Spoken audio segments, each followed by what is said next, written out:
Recording by Paul Adams. The Art of Public Speaking by Dale Carnegie and Joseph Berg Esenwein. Section 47, Appendix D, Speeches for Study and Practice. Albert J. Beveridge, Pass Prosperity Around. Delivered as temporary chairman of the Progressive Party, National Convention, Chicago, Illinois, June 1911. We stand for a nobler America. We stand for an undivided nation. We stand for a broader liberty, a fuller justice. We stand for a social brotherhood as against savage individualism. We stand for an intelligent cooperation instead of a reckless competition. We stand for mutual helpfulness instead of mutual hatred. We stand for equal rights as a fact of life instead of a catchword of politics. We stand for the rule of the people as a practical truth instead of a meaningless pretense. We stand for a representative government that represents the people. We battle for the actual rights of man. To carry out our principles, we have a plain program of constructive reform. We mean to tear down only that which is wrong and out of date. And where we tear down, we mean to build what is right and fitted to the times. We hearken to the call of the present. We mean to make laws fit conditions as they are and meet the needs of the people who are on earth today. That we may do this, we found a party through which all who believe with us can work with us. Or, rather, we declare our allegiance to the party which the people themselves have founded. For this party comes from the grassroots. It has grown from the soil of the people's hard necessities. It has the vitality of the people's strong convictions. The people have work to be done, and our party is here to do that work. Abuse will only strengthen it. Ridicule only hasten its growth. Falsehood only speed its victory. For years this party has been forming. Parties exist for the people, not the people for parties. Yet for years the politicians have made the people do the work of the parties instead of the parties doing the work of the people, and the politicians own the parties. The people vote for one party and find their hopes turn to ashes on their lips, and then to punish that party they vote for the other party. So it is that partisan victories have come to be merely the people's vengeance, and always the secret powers have played their game. Like other free people, most of us Americans are progressive or reactionary, liberal or conservative. The neutrals do not count. Yet today, neither of the old parties is either wholly progressive or wholly reactionary. Democratic politicians and office seekers say to reactionary Democratic voters that the Democratic Party is reactionary enough to express reactionary views. And they say to progressive Democrats that the Democratic Party is progressive enough to express progressive views.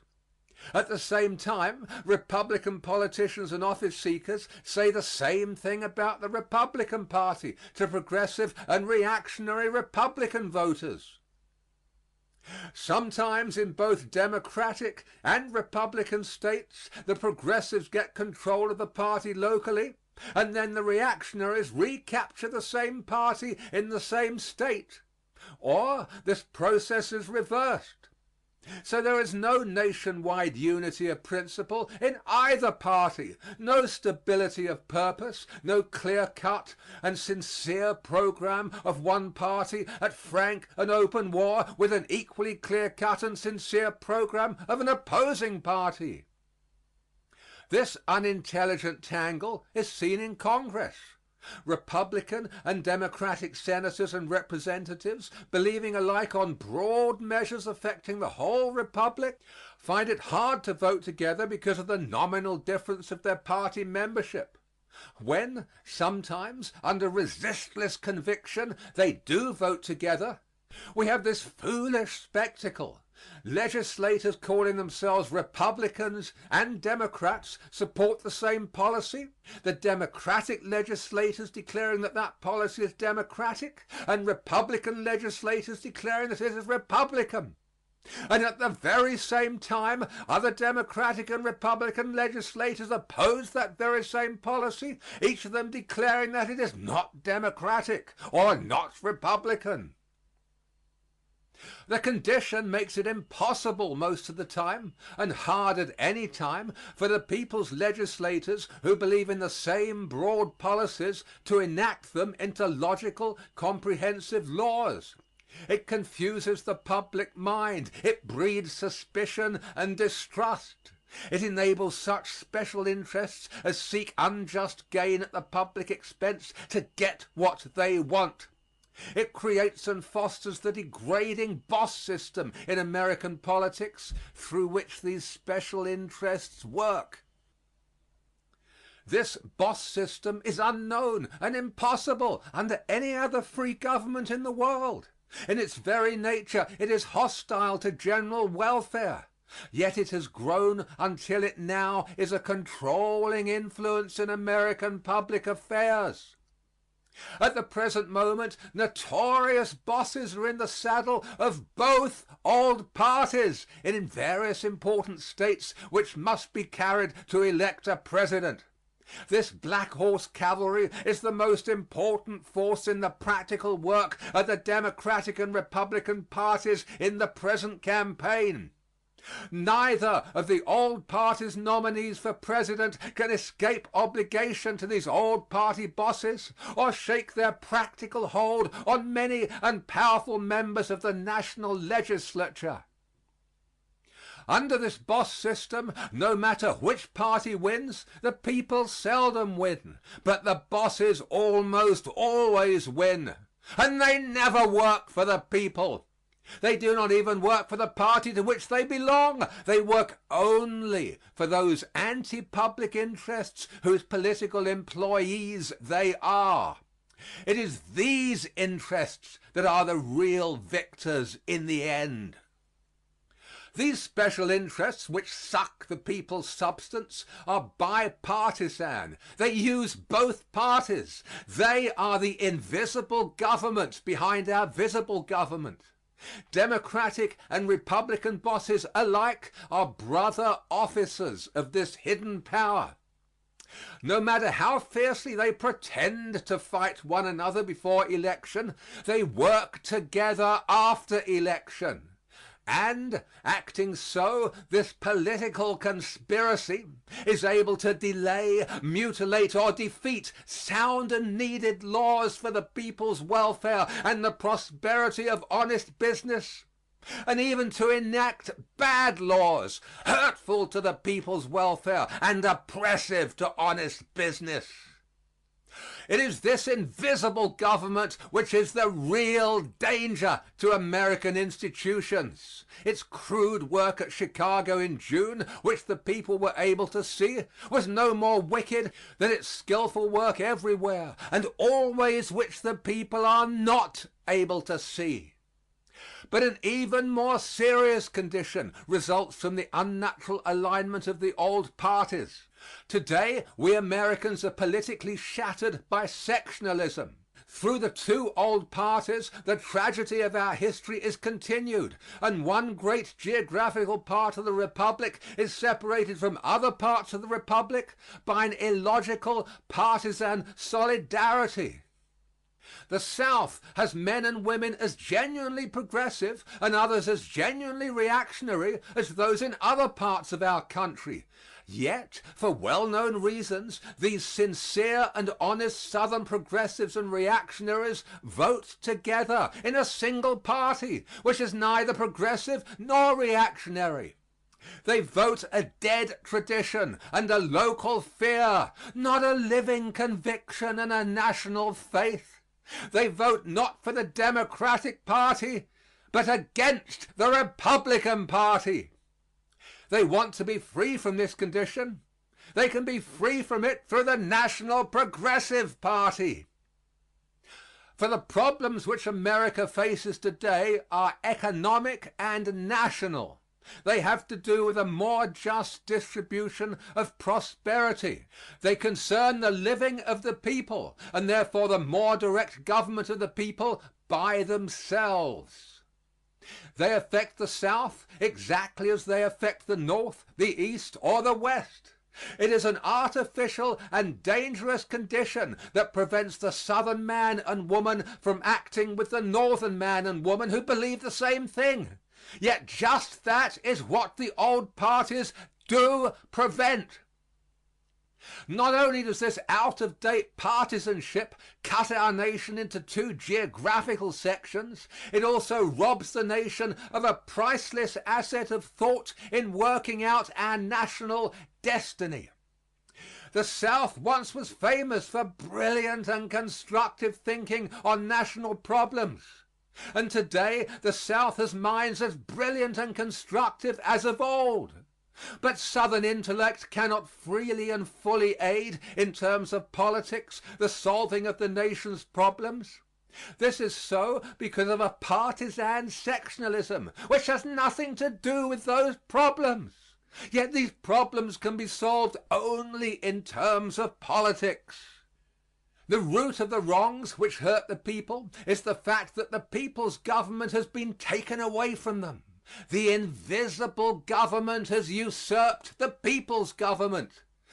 Their government must be given back to the people. And so the first purpose of the Progressive Party is to make sure the rule of the people. The rule of the people means that the people themselves shall nominate as well as elect all candidates for office, including senators and presidents of the United States. What profiteth it the people if they do only the electing while the invisible government does the nominating? The rule of the people means that when the people's legislators make a law which hurts the people themselves may reject it. The rule of the people means that when the people's legislators refuse to pass a law which the people need, the people themselves may pass it. The rule of the people means that when the people's employees do not do the people's work well and honestly, the people may discharge them exactly as a businessman discharges employees who do not do their work well and honestly. The people's officials are the people's servants, not the people's masters. We progressives believe in this rule of the people, that the people themselves may deal with their own destiny. Who knows the people's needs so well as the people themselves? Who's so patient as the people? Who's so long-suffering? Who's so just? Who's so wise to solve their own problems? Today, these problems concern the living of the people. Yet in the present stage of American development, these problems should not exist in this country. For in all the world there is no land so rich as ours. Our fields can feed hundreds of millions. We have more minerals than the whole of Europe. Invention has made easy the turning of this vast natural wealth into supplies for all the needs of man. One worker today can produce more than 20 workers could produce a century ago. The people living in this land of gold are the most daring and resourceful on the globe. Coming from the hardiest stock of every nation of the old world, their very history in the new world has made Americans a peculiar people in courage, initiative, love of justice, and all the elements of independent character. And compared with other people, we are very few in numbers. There are only 90 millions of us scattered over a continent. Germany has 65 millions packed in a country very much smaller than Texas. The population of Great Britain and Ireland could be set down in California and still have more than enough room for the population of Holland. If this country were as thickly peopled as Belgium, there would be more than 1,200 million instead of only 90 million persons within our borders. So we have more than enough to supply every human being beneath the flag. There ought not to be in this republic a single day of bad business, a single unemployed working man, a single unfed child. American business men should never know an hour of uncertainty, discouragement, or fear. American working men never a day of low wages, idleness, or want.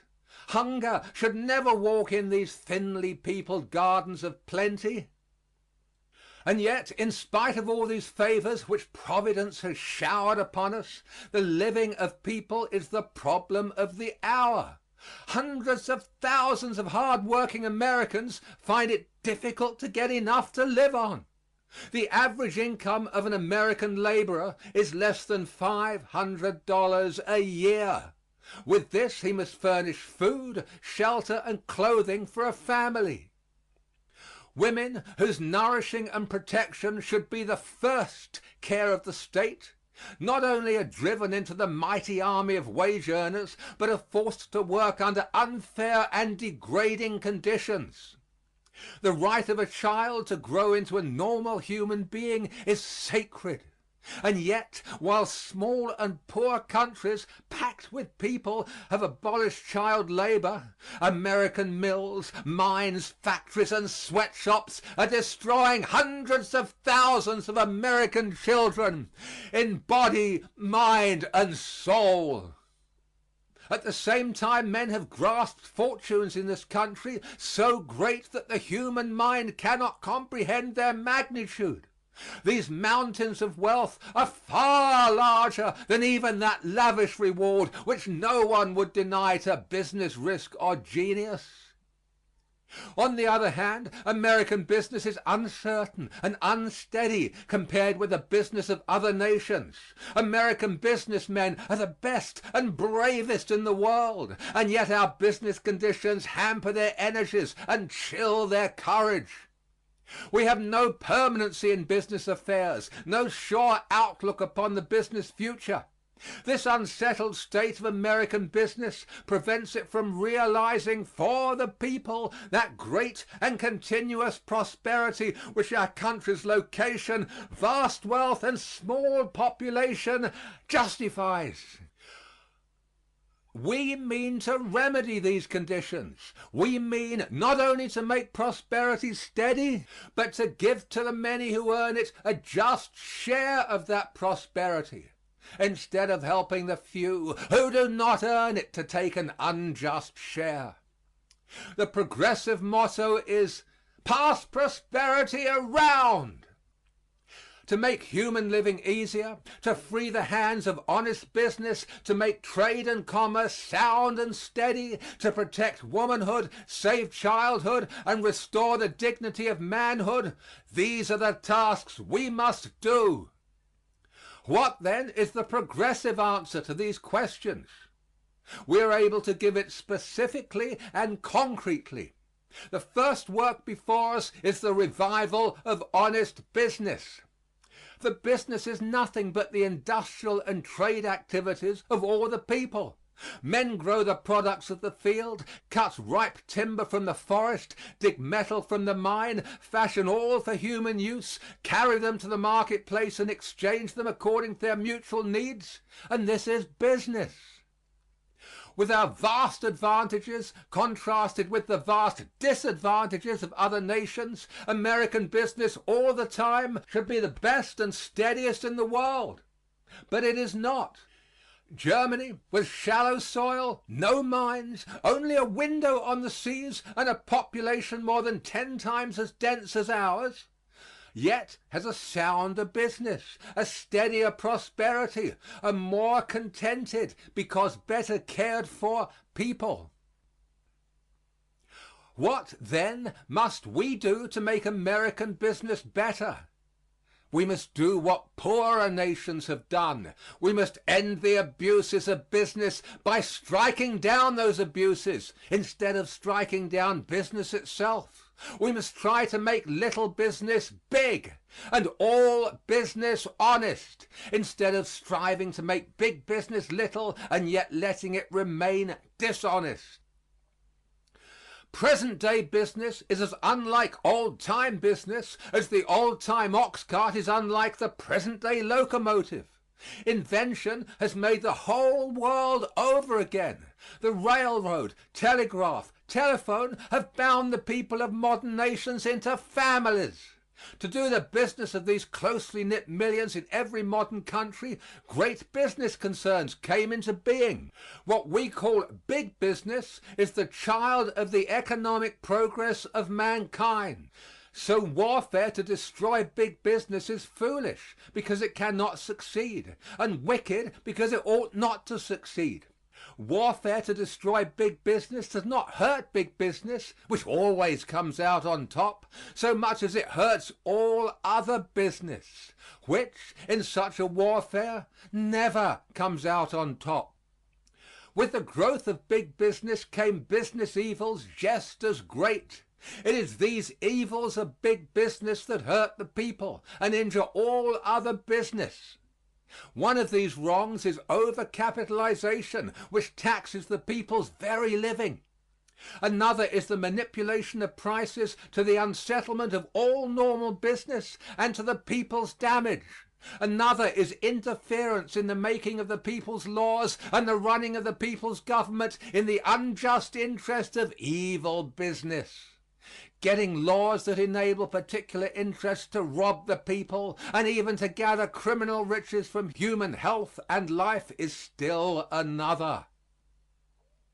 An example of such laws is the infamous tobacco legislation of 1902, which authorized the Tobacco Trust to continue to collect from the people the Spanish war tax, amounting to a score of millions of dollars, but to keep that tax instead of turning it over to the government as it had been doing.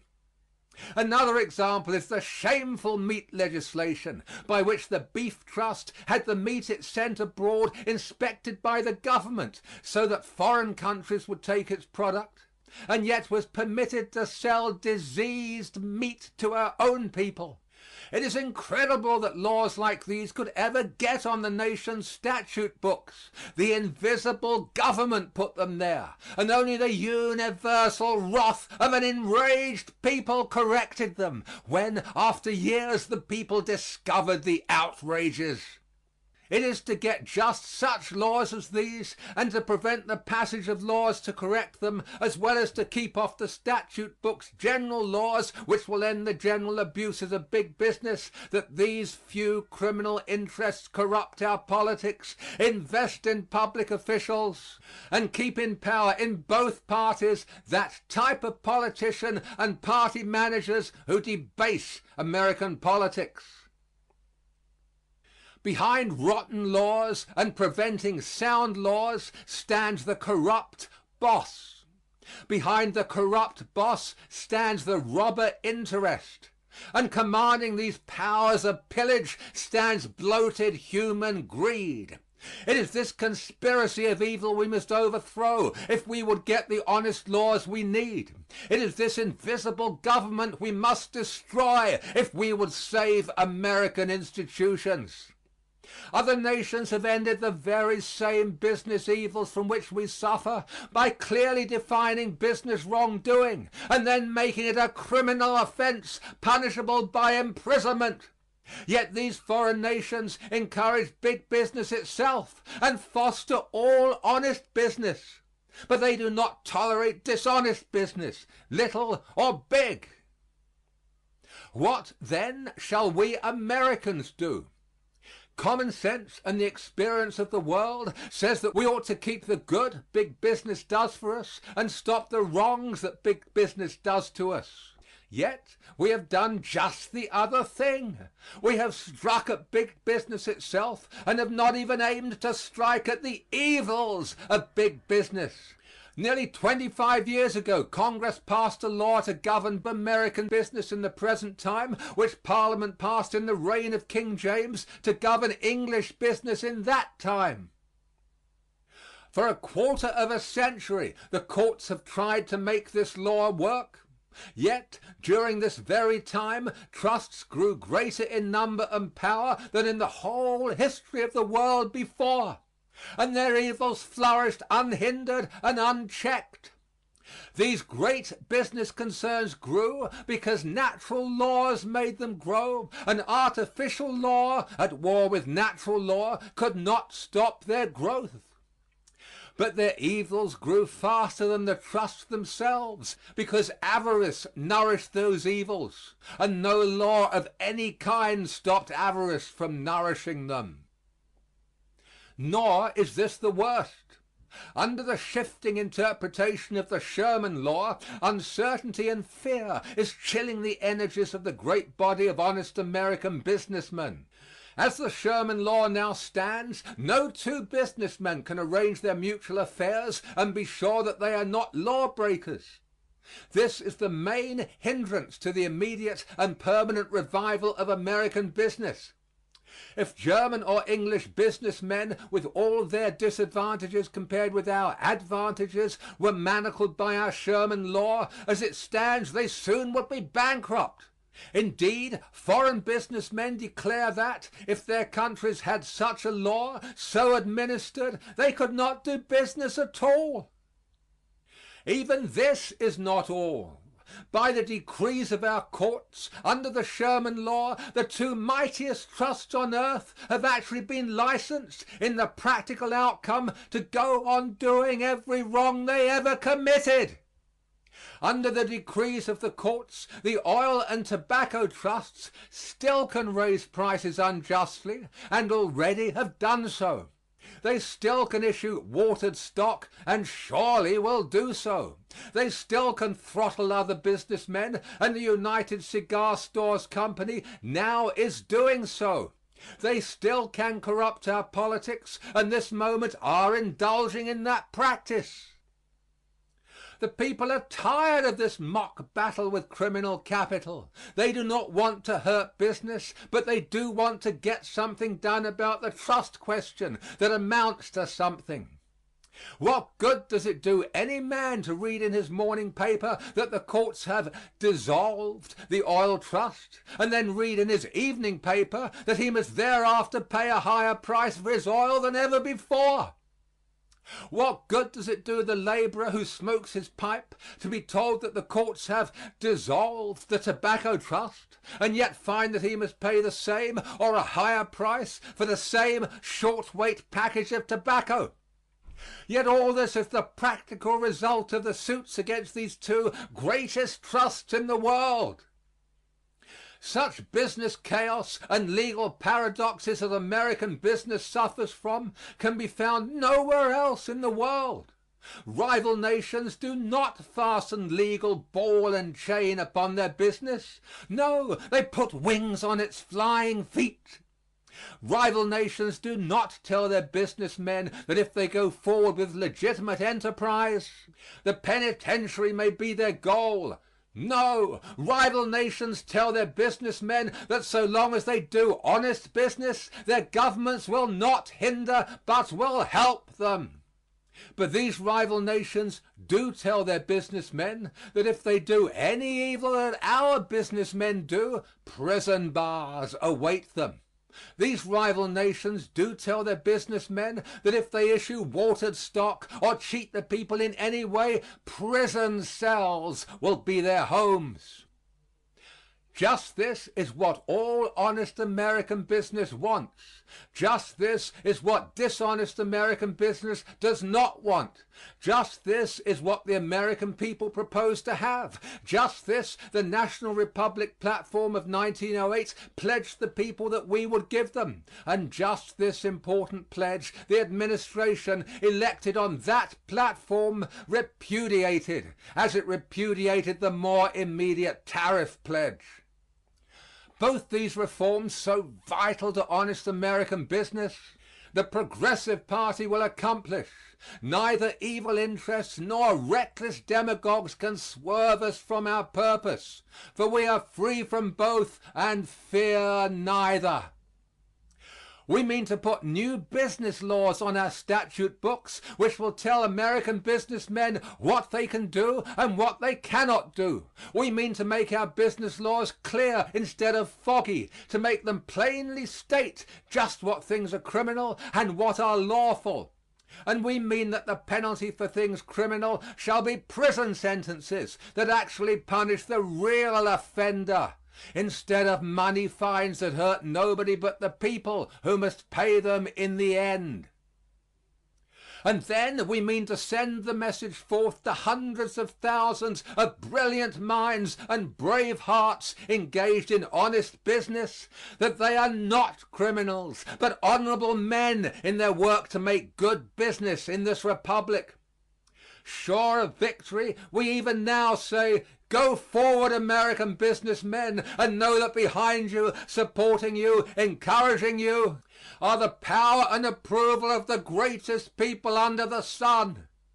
Go forward, American businessmen, and feed full the fires beneath American furnaces, and give employment to every American laborer who asks for work.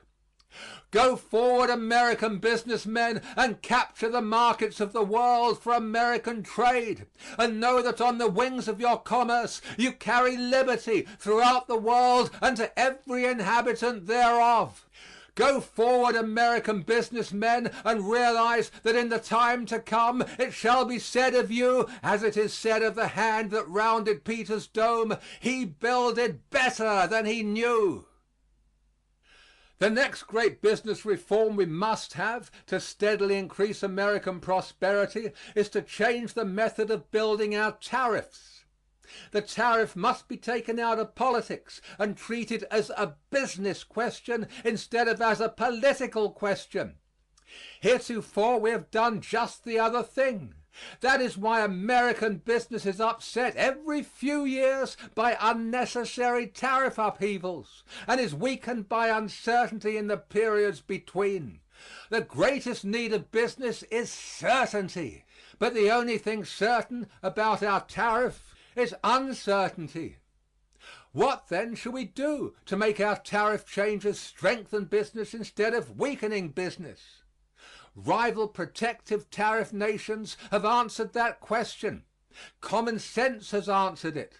Next to our need to make the Sherman law modern, understandable, and just, our greatest fiscal need is a genuine, permanent, nonpartisan tariff commission. 5 years ago, when the fight for this great business measure was begun in the Senate, the bosses of both parties were against it. So, when the last revision of the tariff was on and a tariff commission might have been written into the tariff law, the administration would not aid this reform. When 2 years later the administration supported it weakly, the bipartisan boss system killed it. There has not been and will not be any sincere and honest effort by the old parties to get a tariff commission. There has not been and will not be any sincere and honest purpose by those parties to take the tariff out of politics. For the tariff in politics is the excuse for those sham political battles which give the spoilers their opportunity. The tariff in politics is one of the invisible government's methods of wringing tribute from the people. Through the tariff in politics, the beneficiaries of tariff excesses are cared for, no matter which party is revising. Who has forgotten the tariff scandals that made President Cleveland denounce the Wilson-Gorman bill as a perfidy and a dishonor? Who can ever forget the brazen robberies forced into the Payne-Aldrich bill, which Mr. Taft defended as the best ever made? If everyone else forgets these things, the interests that profited by them never will forget them. The bosses and lobbyists that grew rich by putting them through never will forget them. That is why the invisible government and its agents want to keep the old method of tariff building. For, though such tariff revisions may make lean years for the people, they make fat years for the powers of pillage and their agents. So neither of the old parties can honestly carry out any tariff policies which they pledge the people to carry out. But even if they could, and even if they were sincere, the old party platforms are in error on tariff policy. The Democratic platform declares for free trade, but free trade is wrong and ruinous. The Republican platform permits extortion, but tariff extortion is robbery by law. The Progressive Party is for honest protection, and honest protection is right and a condition of American prosperity. A tariff high enough to give American producers the American market when they make honest goods and sell them at honest prices, but low enough that when they sell dishonest goods at dishonest prices, foreign competition can correct both evils. A tariff high enough to enable American producers to pay our working men American wages and so arrange that the working men will get such wages. A business tariff whose changes will be so made as to reassure business instead of disturbing it. This is the tariff and the method of its making in which the Progressive Party believes, for which it does battle, and which it proposes to write into the laws of the land. The Payne-Aldrich tariff law must be revised immediately in accordance to these principles. At the same time, a genuine, permanent, non-partisan tariff commission must be fixed in the law as firmly as the Interstate Commerce Commission. Neither of the old parties can do this work, for neither of the old parties believe in such a tariff, and, what is more serious, special privilege is too thoroughly woven into the fiber of both old parties to allow them to make such a tariff. The Progressive Party only is free from these influences. The Progressive Party only believes in the sincere enactment of a sound tariff policy. The Progressive Party only can change the tariff as it must be changed. These are samples of the reforms in the laws of business that we intend to put on the nation's statute books. But there are other questions as important and pressing that we mean to answer by sound and humane laws. Child labor in factories, mills, mines, and sweatshops must be ended throughout the Republic. Such labor is a crime against childhood because it prevents the growth of normal manhood and womanhood. It is a crime against the nation because it prevents the growth of a host of children into strong, patriotic, and intelligent citizens. Only the nation can stop this industrial vice. The states cannot stop it. The states never stopped any national wrong, and child labor is a national wrong. To leave it to the states alone is unjust to business. For if some states stop it and other states do not, businessmen of the former are at a disadvantage with the businessmen of the latter, because they must sell in the same market goods made by manhood labor at manhood wages in competition with goods made by childhood labor at childhood wages. To leave it to the states is unjust to manhood labor, for childhood labor in any state lowers manhood labor in every state, because the product of childhood labor in any state competes with the product of manhood labor in every state. Children workers at the looms in South Carolina means bayonets at the breasts of men and women workers in Massachusetts who strike for living wages. Let the states do what they can and more power to their arm, but let the nation do what it should and cleanse our flag from this stain. Modern industrialism has changed the status of women. Women now are wage earners in factories, stores, and other places of toil. In hours of labor and all the physical conditions of industrial effort, they must compete with men, and they must do it at lower wages than men receive, wages which, in most cases, are not enough for these women workers to live on. This is inhuman and indecent. It is unsocial and uneconomic. It is immoral and unpatriotic. Toward women the Progressive Party proclaims the chivalry of the state. We propose to protect women wage earners by suitable laws, an example of which is the minimum wage for women workers, a wage which shall be high enough to at least buy clothing, food and shelter for the woman toiler. The care of the aged is one of the most perplexing problems of modern life.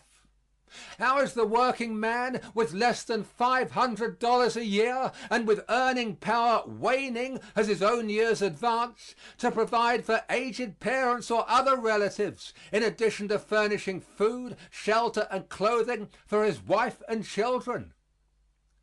What is to become of the family of the laboring man whose strength has been sapped by excessive toil and who has been thrown upon the industrial scrap heap? It is questions like these we must answer if we are to justify free institutions. They are questions to which the masses of people are chained as to a body of death. And they are questions which other and poorer nations are answering. We progressives mean that America shall answer them. The Progressive Party is the helping hand to those who a vicious industrialism has maimed and crippled. We are for the conservation of our natural resources, but even more, we are for the conservation of human life. Our forests, water power, and minerals are valuable and must be saved from the spoilers. But men, women, and children are more valuable, and they too must be saved from the spoilers. Because women, as much as men, are a part of our economic and social life, women, as much as men, should have the voting power to solve all economic and social problems. Votes for women are theirs as a matter of natural right alone. Votes for women should be theirs as a matter of political wisdom also.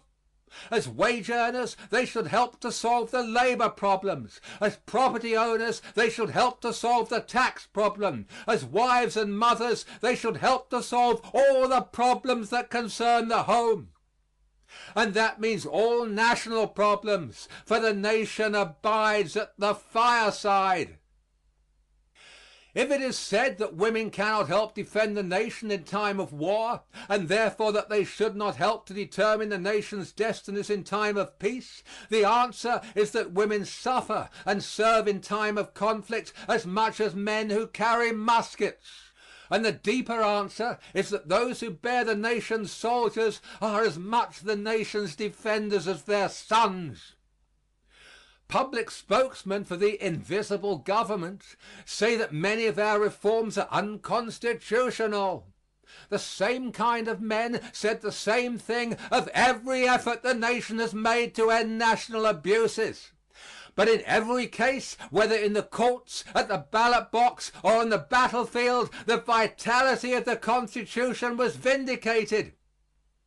The Progressive Party believes that the Constitution is a living thing, growing with the people's growth, strengthening with the people's strength, aiding the people in their struggle for life, liberty, and the pursuit of happiness, permitting the people to meet all their needs as conditions change. The opposition believes that the Constitution is a dead form, holding back the people's growth, shackling the people's strength, but giving a free hand to malign powers that prey upon the people. The first words of the Constitution are, "We the people." And they declare that the Constitution's purpose is to form a perfect union and to promote the general welfare. To do just that is the very heart of the progressive cause. The Progressive Party asserts anew the vitality of the Constitution. We believe in the true doctrine of states' rights, which forbids the nation from interfering with states' affairs and also forbids the states from interfering with national affairs. The combined intelligence and composite conscience of the American people is as irresistible as it is righteous, and the Constitution does not prevent that force from working out the general welfare. From certain sources we hear preachments about the danger of our reforms to American institutions. What is the purpose of American institutions? Why was this republic established? What does the flag stand for? What do these things mean? They mean that the people shall be free to correct human abuses. They mean that men, women, and children shall not be denied the opportunity to grow stronger and nobler. They mean that the people shall have the power to make our land each day a better place to live in. They mean the realities of liberty and not the academics of theory. They mean the actual progress of the race in tangible items of daily living and not the theoretics of barren disputation. If they do not mean these things, they are as sounding brass and tinkling cymbals. A nation of strong, upright men and women, a nation of wholesome homes, realizing the best ideals, a nation whose power is glorified by its justice and whose justice is the conscience of scores of millions of God-fearing people. That is the nation the people need and want, and that is the nation they shall have. For never doubt that we Americans will make good the real meaning of our institutions. Never doubt that we will solve in righteousness and wisdom every vexing problem. Never doubt that in the end the hand from above that leads us upward will prevail over the hand from below that drags us downward. Never doubt that we are indeed a nation whose God is the Lord. And so, never doubt that a braver, fairer, cleaner America surely will come, that a better and brighter life for all beneath the flag surely will be achieved. Those who now scoff soon will pray. Those who now doubt soon will believe. Soon the night will pass, and when to the sentinel on the ramparts of liberty the anxious ask, "Watchman, what of the night?" his answer will be, "Lo, the morn appeareth." Knowing the price we must pay, the sacrifice we must make, the burdens we must carry, the assaults we must endure, knowing full well the cost, yet we enlist. And we enlist for the war, for we know the justice of our cause, and we know, too, its certain triumph. Not reluctantly then, but eagerly, not with faint hearts, but strong, do we now advance upon the enemies of the people. For the call that comes to us is the call that came to our fathers. As they responded, so shall we. He hath sounded forth a trumpet that shall never call retreat. He is sifting out the hearts of men before his judgment seat. Oh, be swift our souls to answer him. Be jubilant our feet. Our God is marching on. End of section 47. Recording by Paul Adams, www.yawnguy.com.